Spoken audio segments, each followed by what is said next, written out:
Every small town in America used to have one, a squat brick building with a plain sign that said savings and loan. It was where you opened a passbook account as a kid, where your parents got the mortgage for the house you grew up in, where people walked in with paper checks and walked out with tiny, predictable interest. It was boring, safe, comfortingly dull. For decades, that was the entire point. By the early 1990s, more than 1,000 of those institutions were gone. Entire regional networks wiped out. A third of the industry was erased. Taxpayers were left with a bill well into the hundreds of billions when you include interest and knock-on costs. Families lost savings, communities lost their local lenders, and the same government that had promised to modernize and stabilize the system spent the next decade quietly sweeping up the wreckage. The paradox is this: the disaster that killed the savings and loans did not come from some mysterious outside enemy.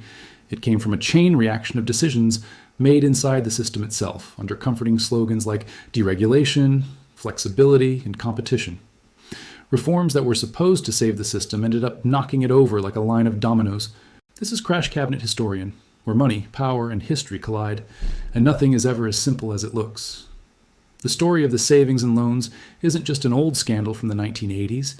It is a blueprint for how fragile financial systems break when you mix bad incentives, political cowardice, and a blind faith in markets that do not feel pain when they fail. To understand how sleepy neighborhood lenders became the core of a national crisis, you have to go back to the world they were built for, and then watch slowly as deregulation's dominoes begin to fall. For roughly half a century after the Great Depression, the savings and loan, or thrift, lived in a carefully controlled, almost greenhouse-like environment. Its job was simple and narrow: take deposits from local savers, use that money to make long-term, fixed-rate mortgages for local families. That was it. No Wall Street deals, no complex derivatives, no speculative office towers. A thrift was basically a pipeline from community savings into community homeownership. In exchange for that simplicity, Washington wrapped the entire structure in thick insulation. There were caps on the interest thrifts could pay on deposits through something called Regulation Q. Their lending powers were tightly limited, mostly to traditional home mortgages, and their deposits were insured by a federal backstop, the FSLEG, which existed specifically to prevent panic and protect the small saver. The deal was straightforward. Follow the rules, serve the local housing market, and in return, you get stability and a government seal of safety. For decades, it worked. The post-World War II boom, the rise of suburbia, the 30-year fixed mortgage, the image of the smiling family in front of the white picket fence, these were all built on top of that quiet thrift model. Interest rates were relatively stable. Inflation was modest. A thrift could confidently borrow short from depositors at one rate and then lend long on mortgages at a slightly higher rate and live off the spread. It was not glamorous, but it was profitable enough, and it felt permanent. The system only made sense, though, in a world where the ground under it did not move too violently. Then the 1970s arrived and tore up the floorboards. Inflation surged as oil shocks, war spending, and structural changes in the global economy shook the United States. Prices didn't just drift up, they raced. To fight this, the Federal Reserve pushed interest rates higher and higher, eventually driving short-term rates into the teens.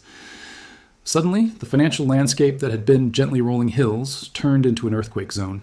Thrifts were still holding long-term mortgages written in quieter times, at fixed rates of 7 or 8%, while money outside their walls was being offered double-digit returns. Imagine running a savings and loan in 1980. On your books sit thousands of mortgages paying you a fixed, predictable stream of interest at, say, 8%. That looks fine on paper, until your depositors discover that money market funds and treasury bills are now offering 12, 13, even 15%. They walk into your branch and ask for a better rate. By law, you cannot pay what the market is paying. Regulation Q caps you below the going rate. If you try to match the market, you instantly lose money on every dollar you take in, because you are now paying more to depositors than you earn from the old mortgages. If you do not match it, your depositors leave, and your institution slowly bleeds to death. It is a trap with no good move. By the early 1980s, many thrifts were zombies, technically alive on paper, but if you valued their assets at market interest rates, they were deeply insolvent. The losses were already there, just not yet acknowledged. At that point, the system faced a hard question. Do you allow hundreds of local institutions to fail, admit the losses, and let the pain be felt now? Or do you change the rules in the hope that time and growth will heal the wounds? Politically, the second option always sounds better, so Congress chose to modernize. In 1980, it passed the Depository Institutions Deregulation and Monetary Control Act, an impressive title for what was, at its core, a decision to start pulling out some of the guardrails. The act began phasing out Regulation Q, allowing thrifts to pay market rates on deposits. That sounded fair. It expanded the kinds of loans they could make beyond the narrow world of plain vanilla home mortgages. That sounded flexible. And it raised the federal deposit insurance limit from $40,000 to $100,000 per account, reassuring savers that the government would stand behind larger sums. That sounded safe. On paper, it was a rescue. Thrifts could now compete for deposits by paying higher rates. They could chase new kinds of loans with higher yields to rebuild profitability. And savers were told, more loudly than ever, that their money was protected. But deregulation rarely changes only one variable. When you raise deposit insurance limits, you send a quiet message to the market. You can place large, fully insured deposits in even the most aggressive institution, and as long as it offers a juicy interest rate, you bear almost no risk. When you remove caps on deposit rates, you create an arms race for funds. When you expand asset powers without demanding deeper expertise or stronger supervision, you invite a flood of speculation. In effect, the Act took fragile institutions, handed them a fire hose of federally insured money, and said, go find higher returns. All they did, and it still was not enough. By 1982, thrifts remained under enormous strain. Interest rates had not magically reset all those old mortgages. The hole in their balance sheets was still there. So Congress stepped in again with the Garn-Saint-Germain Depository Institutions Act. The language around it was upbeat. It would revitalize the housing industry, help thrift institutions weather the storm, and promote competition. The reality was another push on the domino chain. Garn-Saint-Germain allowed thrifts to offer new types of deposit accounts that behaved more like money market funds, helping them compete for customers who were chasing higher yields. It also vastly expanded what they could invest in.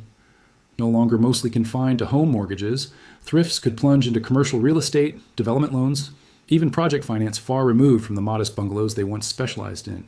To make things even easier, regulators were allowed to use creative accounting concepts like regulatory goodwill to let deeply troubled institutions appear solvent. Instead of forcing losses to be recognized immediately, they could be smeared across the future, making balance sheets look healthier than they truly were. Translated into plain language, this meant a thrift could be an economic reality, severely underwater and still be allowed to keep its doors open, continue gathering insured deposits, and double down on riskier bets in the hope of a miraculous recovery.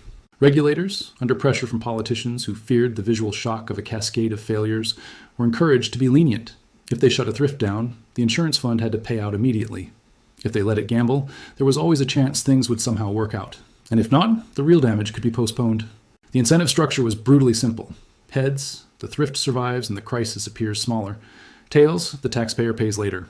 Moral hazard wasn't a side effect. It was baked into the new rules. Once those rules took effect, the character of the industry shifted. The old-style thrift president was usually a cautious local banker whose career rose and fell with the reputation of a single community institution. The new environment attracted a different breed, aggressive entrepreneurs who saw an opportunity to control a federally insured pool of capital and push it into high-yield ventures. Some were simply gamblers. Some were optimists who genuinely believed rising real estate prices would cure all ills. A few were outright crooks. Between 1980 and the mid-1980s, the composition of thrift assets changed dramatically. Traditional long-term home mortgages shrank as a share of their portfolios. In their place appeared construction loans for office parks, speculative land deals, shopping centers, oil patch projects, and other ventures that looked spectacular in a boom and catastrophic in a bust. For a brief period, it looked like genius. As long as oil prices remained high, as long as Texas and other Sunbelt states boomed, as long as commercial rents and property values climbed, these new activities produced fat interest income.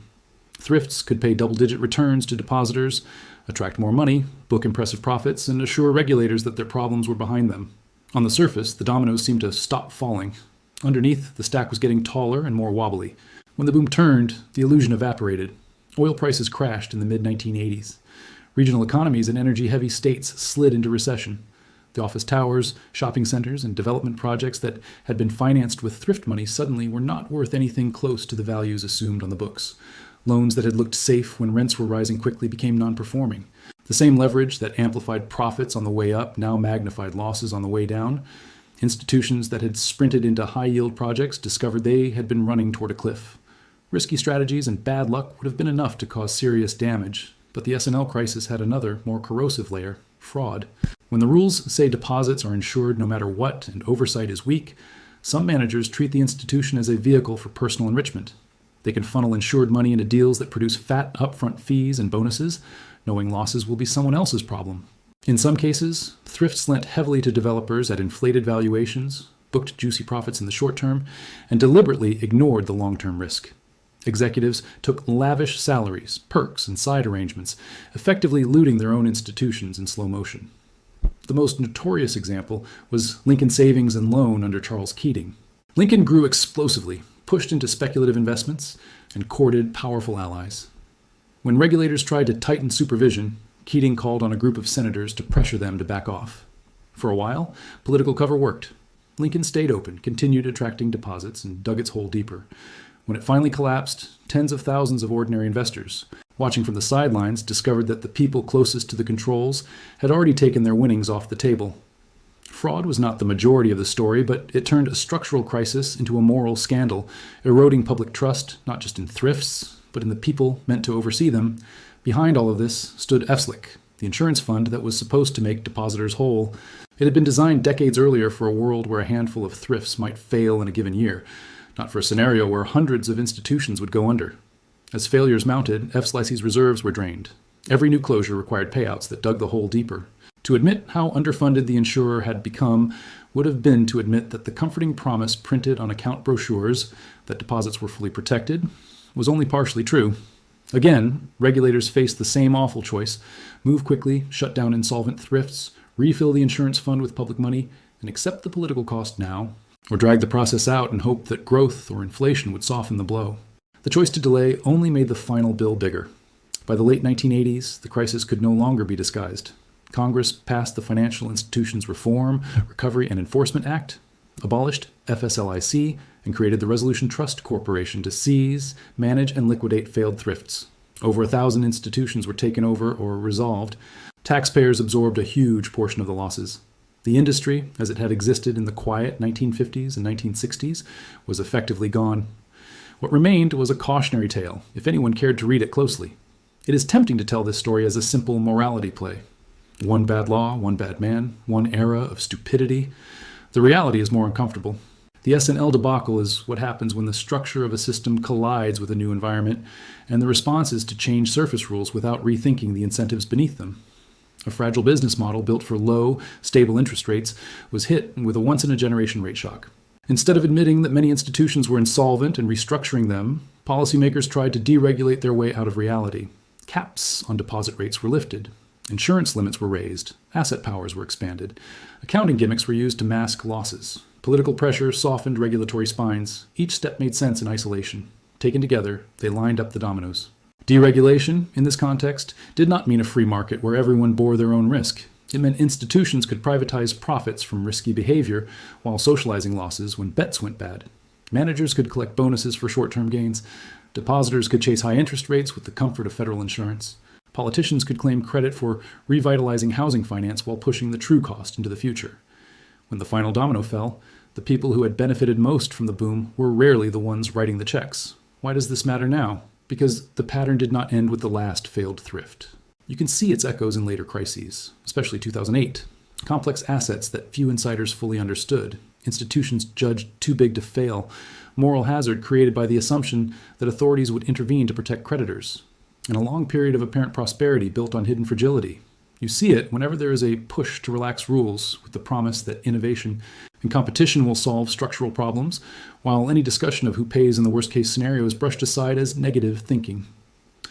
The lesson of the S&L crisis is not that all deregulation is evil or that every financial innovation is a scam. The lesson is that incentives are more powerful than slogans. If insured institutions can raise huge amounts of money by offering high interest rates, if they can push that money into risky projects with little personal downside, if regulators lack the tools or the courage to clamp down early, then the system will drift toward the edge of the cliff, no matter what the mission statement says. Every financial regime has a row of dominoes: interest rates, business models, insurance schemes, political pressures, human greed, and fear. You cannot remove risk. You can only decide how visible it is and who stands closest when things begin to collapse. So when you hear promises that loosening rules will make the system more flexible, more competitive, or more modern, it is worth asking a different set of questions. How does this change who takes the risk? Who gets the upside in the good years? Who is on the hook in the worst-case scenario? What happens if interest rates move in ways nobody expects? What happens if the boom that justifies today's optimism ends suddenly? Those were the questions that were rarely asked loudly enough in the 1970s and 1980s. By the time reality forced them onto the front page, the decisions that determined the answers had been made years before. The savings and loan crisis is not just an old story about failed institutions and bad loans. It is a reminder that financial stability is not a natural state. It is engineered. It depends on cautious design, honest accounting, and a willingness to confront losses when they appear instead of kicking them into the future. When that discipline is replaced by wishful thinking and political convenience, the dominoes do not fall all at once. They stand, they tremble, and then slowly they topple in sequence, from the sleepy brick building on the corner of a small town all the way up to the national balance sheet. If this gave you a new perspective, hit subscribe. History has the answers. I'll show you where to look.